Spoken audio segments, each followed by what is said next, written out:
Assalamualaikum warahmatullahi wabarakatuh. Kembali lagi di Gui Channel, channel yang selalu dinanti-nanti, channel yang selalu ditunggu-tunggu, dan channel yang selalu mengangankan di seluruh dunia, dan channel yang selalu menjadi kebanggaan keluarga besar gua.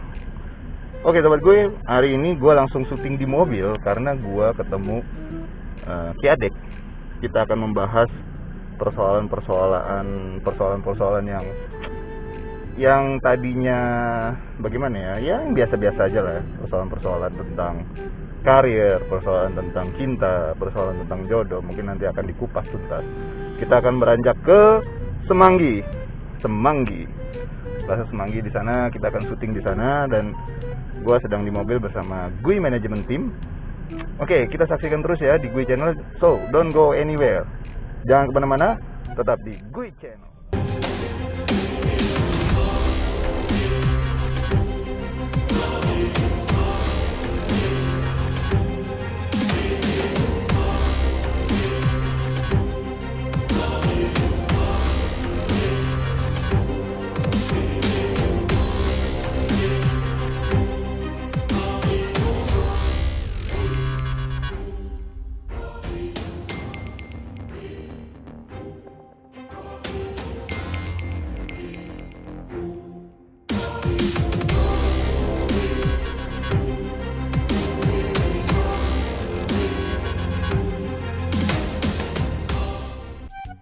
Halo sobat gue tercinta, kita sudah sampai di Plaza Semanggi dan kita sudah berada di tempat Climb On Indoor Climbing Gym Jakarta.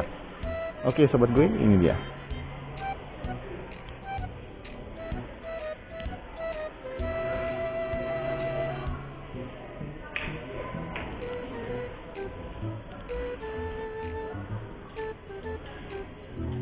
Assalamualaikum warahmatullahi wabarakatuh. Kembali lagi di Gui Channel, kembali lagi di acara Gui Story. Pada hari ini gue berada di Plaza Semanggi, tempatnya di Climb On, tempatnya untuk mendaki di indoor. Bagi teman-teman yang suka, tadi harganya di depan sudah gue kasih lihat ya. Dan hari ini juga merupakan gue ketemu dengan Bang Ade.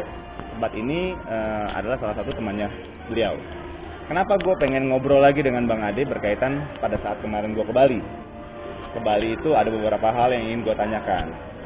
Bali itu adalah tempatnya para dewa. Banyak yang bilang Surf Island of Paradise gitu, dan juga Pulau Dewata. Oke, lebih lengkapnya nanti gue akan tanyakan bersama Bang Ade, narasumber kita pada hari ini. Mari kita saksikan.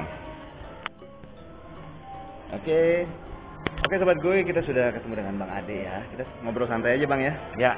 Oke, hari ini gue juga pengen tahu dan tanya-tanya kepada Bang Ade nih perihal mengenai gue kemarin pulang dari Bali ya.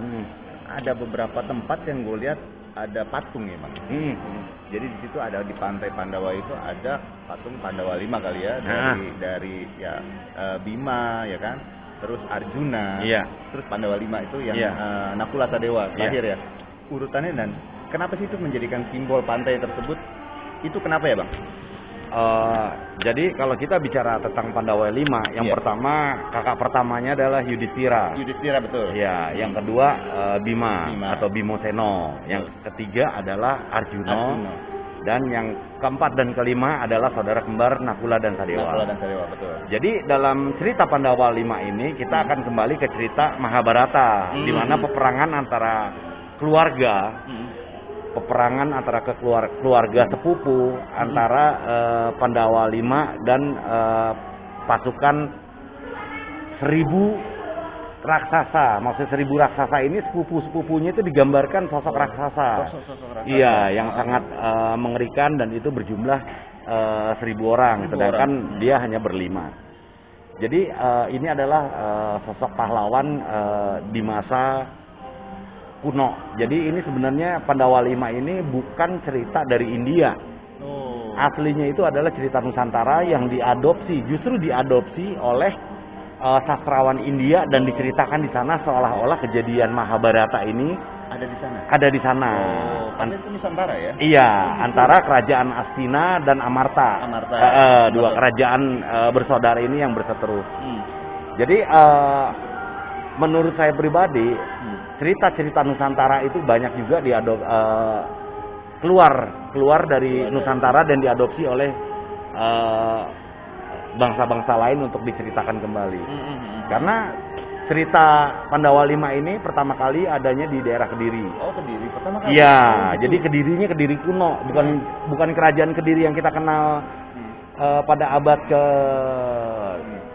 10 atau 11, tapi ini adalah Kediri kuno sebelum Masehi. Jadi udah lama banget kejadiannya, udah ribuan tahun yang lalu, sehingga cerita ini pun diadopsi oleh sastrawan budayawan dari India dan diceritakan kembali di sana, dan di sana cerita ini sangat melegenda, termasuk cerita Ramadan Cinta. Nah, kita kembali ke pertanyaan Mas gue, kenapa kok di Bali gitu ya kan? Kenapa di Bali? Karena memang di Bali itu termasuk satu wilayah tatanan tradisionalnya itu sangat kental sekali dengan budaya-budaya Nusantara. Termasuk cerita-cerita tentang Ramayana dan Pandawa. Memang juga di Bali saudara-saudara kita juga banyak beragama Hindu di sana. Hindunya Hindu Krishna, dan di sana juga banyak diadopsi dari cerita-cerita spiritual dari kisah Pandawa Lima itu sendiri. Hanya banyak tempat-tempat itu diceritakan dari cerita-cerita pewayangan, cerita-cerita tentang para dewa-dewa di masa lalu. Tapi yang saya bingung nih ya, berarti Indonesia itu ceritanya itu sebenarnya nyata, ada. Pandawa Lima itu nyata. Betul, ada. Ya? Itu sebelum kerajaan Majapahit atau apa? Oh, belum, jauh sebelum itu. Jauh. Bahkan kejadian dari cerita Mahabharata ini itu terjadi sebelum Nabi Ibrahim. Oh, sebelum Nabi Ibrahim justru. Jadi udah tua banget. Udah tua banget ya. Tua banget, udah ribuan tahun yang lalu lah. Ribuan tahun yang lalu. Berarti sesudah zaman Nabi Adam, berarti timbullah cerita ini ada. Cerita ini ada, legenda, betul, di Nusantara. Iya. Dan dilalahnya saat itu kita tidak memiliki sastrawan. Jadi sastrawan itu berasal dari negeri seberang, termasuk dari India. Dan sastrawan ini yang mencatat kejadian bersejarah saat itu dan diadopsi, dibawa ke negaranya dan menjadi sebuah cerita. Dan itu diadopsi ya. Sebenarnya betul. Berarti kemarin juga nanya sih ke Beli Arke ya, yang orang di sana. Benar, ceritanya itu mirip sama Mahabharata, Mas. Gitu. Cuman dia nggak bilang apakah ini kita yang punya cerita atau Mahabharata orang India ini yang punya, bangsa India yang punya. Dia nggak tahu hal itu. Betul. Minimal dia udah tahu, udah melegenda dan terus menjadikan patokan ya. Ciri khas dari 5 bersaudara ini bisa dijadikan acuan. Betul. Ya kan, sifat-sifatnya itu. Dan kenapa? Apakah itu mereka dewa? 5 orang ini. Kalau dibilang dewa bukan tapi mereka membawa sebuah simbol kerukunan bersaudara 5 orang ini untuk menghancurkan keangkarumurkaan yang berjumlah 1000 orang. Jadi 5 bisa mengalahkan 1000. Dengan simbol keperkasaan 5 bersaudara inilah yang menjadi di saat itu, di saat kejadian itu menceritakan tentang perilaku manusia yang serakah segala macam, keangkaramurkaan bisa ditundukkan oleh segelintir orang 5 orang itu. Yang baik, walaupun keangkaramurkaan itu kalah dengan yang 5 orang ini. Dan kalau misalnya balik ke agama, kalau boleh tahu apakah agama mereka apa pada saat itu yang Pandawa Lima ini? Kalau yang Pandawa Lima ini di saat itu dia memiliki agama tetap monoteisme. Tapi kekuatannya itu tetap dari Tuhan ya. Betul. Gitu ya. Dan mereka juga di dalam cerita Pandawa Lima juga mereka tetap kepada Tuhan. Kepada Tuhan ya. Seperti itu, seperti kayak Yudhistira. Kalau kita berbicara keistimewaan masing-masing dari Pandawa Lima ini. Kalau Yudhistira itu kemampuannya apa, kelebihannya apa? Jadi sosok anak paling pertama dan menjadi raja. Iya, menjadi raja. Yudhistira ini dia tidak memiliki keilmuan khusus untuk perkelahian. Tapi dia seorang yang bijak, yang tidak pernah berbohong. Dia tidak pernah berbohong dalam hidupnya sekalipun. Nah, jadi dia pernah terpaksa berbohong. Ceritakan dalam babat Pandawa Mahabharata itu pernah diceritakan dia berbohong, tapi setelah dia berbohong dia berkata di dalam hatinya sebenarnya saya bohong gitu, karena itu sangat kepepet sekali. Jadi dia berbohong. Jadi memang saking apa namanya istilahnya mempunyai sebuah simbol yang baik, jadi dia tidak memiliki cacat sedikit pun dalam hidupnya. Nah, yang kedua kan berarti si Bima ya. Bima Bima itu punya anak Gatotkaca kalau nggak salah. Benar, dari ya? jadi kalau Bima ini memiliki istri itu 3. 3 ya? Ya, istrinya yang satu memiliki anak Gatotkaca yang bisa terbang. Ya, terbang. Nah, itu kan secara apa namanya fiksinya seperti itu. Seperti itu. Yang kedua dari istri yang lain, dari istri yang menjadi dewa di laut itu kalau nggak salah namanya siapa itu seperti cerita di Aquaman. Jadi anaknya ini menguasai lautan. Hidupnya di bawah laut ya. Hidupnya di laut. Dan katanya juga masih hidup sampai saat ini. Iya. Dan ada satu anaknya juga yang hidup di bawah tanah, namanya Terja. Jadi ada 3 di udara, di laut dan di darat. Dan itu menjadi simbol angkatan bersenjata kita. Iya, laut, darat, dan udara. Antarja itu. Betul. Iya. Berarti Bima ini kekuatannya kan kuku Bimanya itu ya. Betul. Nah, itu sakti ya. Iya. Sakti. Yang ketiga adalah si Arjuna yang paling ganteng katanya. Iya, Arjuna ini kan pemanah betul. Dia kan adalah tokoh flamboyan. Tokoh flamboyan, dia juga sangat apik dalam merangkai kata-kata untuk nego atau dia walaupun dia memiliki temperamen tapi tidak setemperamen kakaknya Bima. Betul. Nah, si Arjuna ini adalah kalau difilosofikan adalah sosok laki-laki yang walaupun dia gemar memiliki banyak pacar gitu, tapi dia tetap fokus sama keluarga. Itu yang pertama. Dan yang kedua dia memiliki keteguhan yang kuat dalam mengambil sikap. Nah, itu diaplikasikan oleh presiden kita yang pertama, yaitu Soekarno. Nah, itu sangat flamboyan, itu mirip-mirip Arjuna itu. Betul. Iya. Itu Arjuna. Setelah Arjuna baru Pandawa dan Nakula dan Sadewa. Ini saudara kembar ya. Saudara kembar. Nakula Sadewa. Dan Nakula itu kelebihannya apa? Jadi kalau kita ngambil berdua-duanya Nakula Sadewa. Nakula Sadewa ini tidak banyak diceritakan dalam babat Mahabharata, tapi yang pasti Nakula Sadewa ini adalah sosok 2 adik kembar ini yang sangat patuh kepada sang kakak pertama, Yudhistira. Iya. Jadi dia itu tidak bisa berbuat semena-mena. Jadi yang sering berkelahi atau sering di luar kontrol itu kakak keduanya Bima dan Arjuna.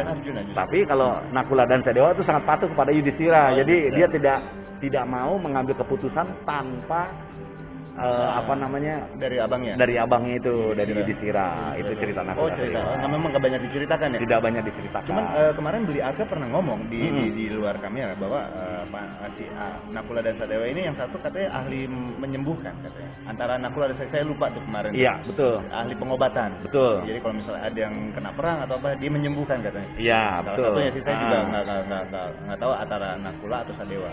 Oh ya, mau tahu juga nih. Ini kan supaya gue channel tahu ya. Bapaknya mereka ini siapa? Orang tuanya Pandawa 5 ini siapa?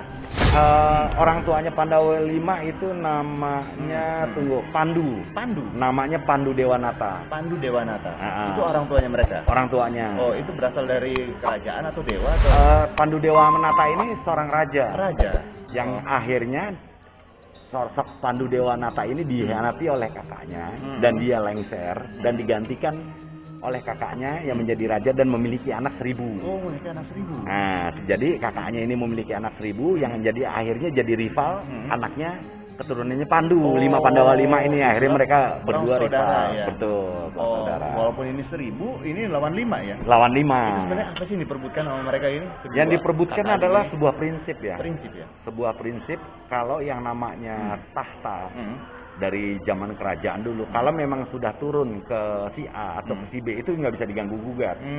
Tapi karena ini ada trik, ada politik. Ada politik. Akhirnya dan mereka juga keluarga Pandu yang Pandawa 5 ini sering dibully lah kalau zaman sekarang ceritanya. Itu membuat mereka menjadi murka sampai mereka ingin membalaskan atau menuntut apa yang harusnya jadi hak mereka. Oh gitu. gitu. Akhirnya mereka bertumbuh besar, jadilah mereka ini untuk Iya. melawan kebatilan itu. Iya, jadi mereka antara Astina dan pasukan Kurawa ini saling mengambil apa namanya teman ya? jadi blok-blokan ya kayak Blok-blokan. sekarang nih antara perang Rusia sama Ukraina kan ya. Jadi si Ukraina ini nyari temen kan dari NATO, dari mana Amerika sibuk nyari pendukung. negara-negara pendukung, Rusia juga begitu. Nah itu sama seperti itu. Ya? Iya. Oh digambarkan ini untuk mendunia sebenarnya. Oh, mendunia. Cerita itu ya. Cerita itu. Dan terulang lagi sekarang ya. Terulang lagi sekarang. Oh, gitu. Berarti ini ada kaitannya ya dengan masa lalu. Kalau misalnya ya ada kelewat kan berarti leluhur kita nih. Apakah kita berasal dari mana? Apakah ada titisan-titisan itu yang mungkin ke saya, ke orang-orang? Ada dong. Ada ya pasti. Pasti ada. Di masa lalu ya. Di masa lalu. Oh. Dan memang titisan-titisan itu kan memang terus turun menurun. Turun menurun ya. Contohnya seperti saya bilang Presiden RI kita yang pertama itu Soekarno sangat mirip sekali dengan Arjuna. Oh, itu mungkin titisannya di saat masa lalu ya? Bisa jadi seperti itu. Berarti pandai yang berbicara di depan orang. Betul. Oh, gitu ya? Pandai lobby. Walaupun beliau flamboyan, tapi kalau beliau sudah keras itu sangat luar biasa. Gitu untuk menaklukkan musuh-musuhnya. Nah, sekarang balik lagi ke persoalan apakah mereka hidupnya itu di Pulau Jawa atau memang di Bali pada saat itu? Ini nih yang Pandawa 5 ini. Oke, jadi kejadian saat itu jadi Nusantara ini masih menjadi satu kepulauan. Jadi tidak ada Bali, tidak ada Jawa, tidak ada Kalimantan, tidak ada Sulawesi. Adanya hanya Nusantara. Nusantara ya. Sebelum banjir besar Nuh itu semua masih menjadi satu daratan. Ya. Masih one land ya, itu Sunda land. Jadi kejadian saat itu terjadi dalam satu daratan. Satu daratan Nusantara ya. Nusantara. Oh, gitu ya. Gitu. Dan setelah itu kan apakah ini ada kaitannya dengan kerajaan Majapahit? Nah, setelah cerita itu terjadi. Jadi cerita ini yang sudah turun menurun dari Jawa dibawa ke India dan India dibawa ke Jawa lagi dan menjadi sebuah cerita dan budaya masyarakat Jawa yang sudah modern. Dalam tanda kutip modern itu ialah yang sudah sangat berbudaya ya. Udah zaman kerajaan Majapahit, zaman kerajaan Singosari dan lain-lain itu memang sudah mereka sudah mengetahui cerita-cerita seperti ini. Jadi berarti ini bukan ada kaitannya apakah mereka saudara leluhurnya Majapahit, bukan ya? Beda ya? Bukan. Oh, beda ya? Beda. Berarti karena setelah banjir Nuh itu semua terputus. Semua terputus ya?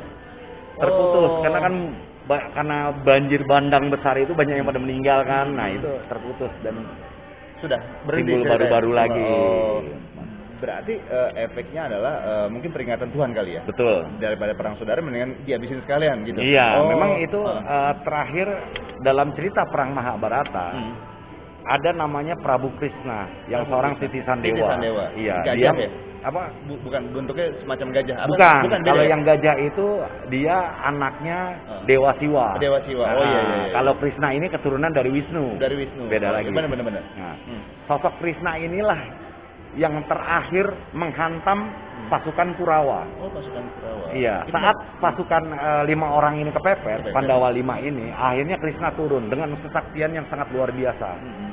Dia memiliki satu jenis pusaka.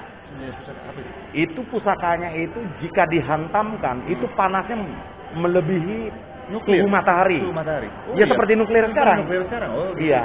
Dan jika dikeluarkan, itu tanah itu tidak akan tumbuh subur selama ratusan tahun. Itu alatnya kayak apa ya? Kayak tongkat atau enggak tahu? Kalau diceritakan dalam cerita fiksi itu hanya sebuah mata panah. Mata panah. Dalam cerita fiksi. Mungkin di zaman kunonya, mungkin dulunya sudah modern, mungkin itu dalam nuklir masa lalu, masa purba. Nah, jadi itu dimuntahkan senjatanya itu dan menghantam pasukan Kurawa yang membuat jutaan orang pada mati, kena panas, meleleh segala macam, sehingga menanglah pasukan Pandawa ini. Gitu. Dari kerajaan Astina tadi.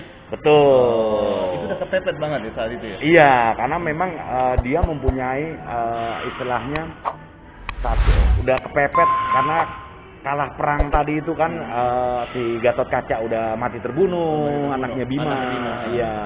Terus si Abimanyu anaknya Arjuna juga ada mati terbunuh. Mati terbunuh. Jadi pasukan Pandawa 5 ini udah kepepet, barulah si Dewa Krishna ini menyelamatkan dengan mengeluarkan ajian khususnya dia. Itu separuh manusia separuh dewa ya? Betul, di dalam ceritakan seperti itu. Iya. Tapi itu real ada. Krishna dulu kejadian ada dan itu akan terulang lagi kejadian itu. Akan ada yang membela lagi nih nanti ya? Nanti akan terulang lagi. Akan terulang lagi. Siapa tuh kira-kira tuh? Satrio Piningit ya ibaratnya? Membela antara dua negara ini. Ya kemungkinan bisa jadi di masa sekarang seperti itu. Karena kan memang kehidupan dalam bumi ini itu akan berulang-ulang terus. Kejadian itu akan berulang lagi, kejadian itu akan terulang lagi. Mungkin kemarin yang nuklirnya itu panas itu, apakah Ki Adek melihat harinya sama, tahunnya sama, cuacanya juga. Kan Bang Adek dulu pernah bilang, kejadian di masa lalu kayak misalnya tabrakan kereta yang di Bintaro itu kan harinya sama kata orang. Iya. Suasananya juga sama. Kejadian lagi tuh tabrakan kemarin di Bintaro. Apakah kejadian nuklir kemarin yang Rusia menyerang Ukraina terjadi di masa lalu di hari yang sama? Waktu momen yang sama. Bisa jadi iya. Bisa jadi iya. Karena nanti kejadian umpama terjadi meletus perang dunia ketiga. Ya kemungkinannya kejadiannya walaupun kalau dulu kan belum hitungan Masehi harinya, belum Masehi. Paling enggak hitungan sekian mungkin kejadian berapa ribu tahun kemudian itu akan sama. Sama persis. Dan itu sama kejadiannya. Ini kan sebenarnya Rusia dan Ukraina kan saudara ya. Betul. Ya kan? Ya mungkin kejadian itu yang membuat pilu orang-orang warga Ukraina. Iya.